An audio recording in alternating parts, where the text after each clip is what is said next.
Mikä yhtiömuoto sopii sinulle ja yrityksellesi? Yritystä perustettaessa yhtiömuodon valinta on yksi tärkeistä kysymyksistä. Yrityksen ja yrittäjän visiot ja suunnitelmat vaikuttavat siihen, mikä yhtiömuoto kannattaa valita. Suomessa on mahdollista harjoittaa yritystoimintaa seuraavissa yhtiömuodoissa. Yksityinen elinkeinoharjoittaja eli toiminimi, avoin yhtiö, kommandiittiyhtiö, osakeyhtiö, osuuskunta ja ulkomaisen yhtiön sivuliike. Yleisimmät yhtiömuodot ovat toiminimi ja osakeyhtiö. Siksi keskitymme tässä videossa näihin kahteen, eli kumpi näistä kahdesta voi olla parempi sinulle ja miksi.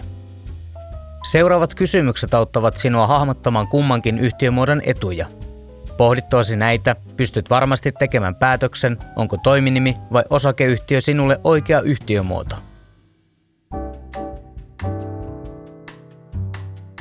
Yritätkö yksin vai yhdessä muiden kanssa on perustava kysymys. Jos perustat yrityksen kumppaneiden kanssa, oikea yhtiömuoto on osakeyhtiö. Silloin yrityksen perustamisvaiheessa ja osakeyhtiöitä perustettaessa määritellään, kuka omistaa yritystä ja millä osuudella.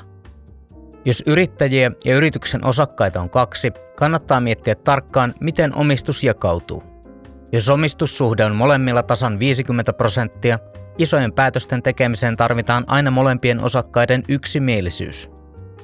Pohtikaa, ovatko kaikki yrittäjät ja osakkaat samalla työpanoksella mukana yrityksessä. Jos joku osakkaista on vain sijoittajan roolissa, sekin kannattaa huomioida sopimuksissa. Jos sen sijaan olet perustamassa yritystä yksin ja haluat aloittaa pienimuotoisesti, on toiminimi varteenotettava ratkaisu. Toiminimen perustaminen on helppoa ja toiminnan pyörittäminen yksinkertaisempaa kuin osakeyhtiön. Jos yritystoiminta suunnitellaan alusta asti merkittävän suureksi ja toiminnan aloittaminen vaatii suuria pääomia, koneita ja laitteita, on oikea yritysmuoto osakeyhtiö. Silloin yrityksen perustamisvaiheessa yrityksen osakkeenomistajat sijoittavat rahaa yritykseen. Myös rahoitusta haettaessa osakeyhtiöillä on uskottavampi lähtökohta saada rahoitusta ja vakuuttaa rahoittajat. Jos puolestaan voit aloittaa yritystoiminnan kotoa käsin tai tarvitset vain esimerkiksi vuokratuolin ja muutamat välineet, toiminimi on oikea valinta.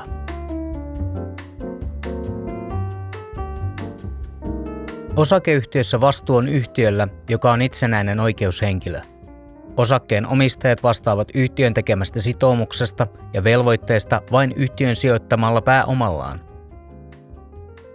Toiminimiyhtiö on henkilöyhtiö, mikä tarkoittaa, että yrittäjä vastaa henkilökohtaisesti yrityksen sopimuksista ja vastuista, eli hän vastaa myös veloista ja sitoumuksista henkilökohtaisella omaisuudellaan.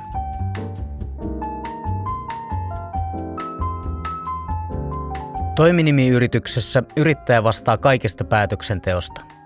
Hallinnointi on yksinkertaista, koska ei ole pakollisia kokouksia eikä tarvetta niihin liittyvien pöytäkirjojen tekemiseen.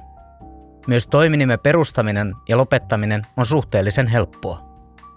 Toiminimen verrattuna osakeyhtiö vaatii enemmän hallinnollista työtä ja on yleensä kalliimpi sekä perustaa että ylläpitää ja lopettaa.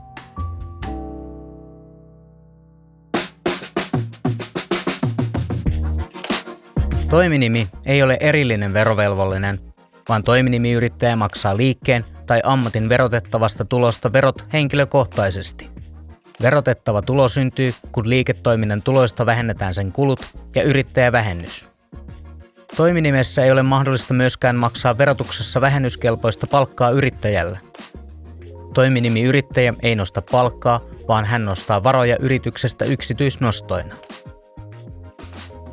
Osakeyhtiö sen sijaan on itsenäinen verovelvollinen, eikä osakeyhtiön tulot vaikuta yksittäisen osakkaan verotukseen.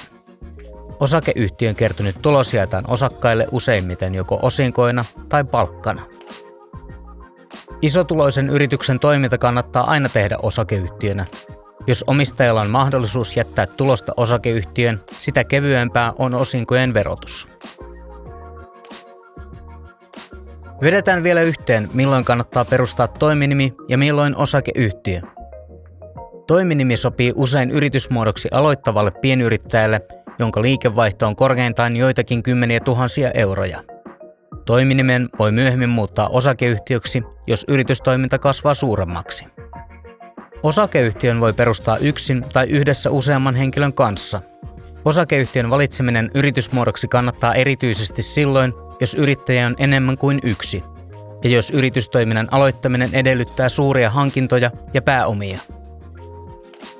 Jos et vielä ole varma, mikä yhtiömuoto on sinulle sopiva, varaa aika maksuttomaan neuvontatapaamiseen Keukeen. Me autamme myös yhtiön perustamisessa.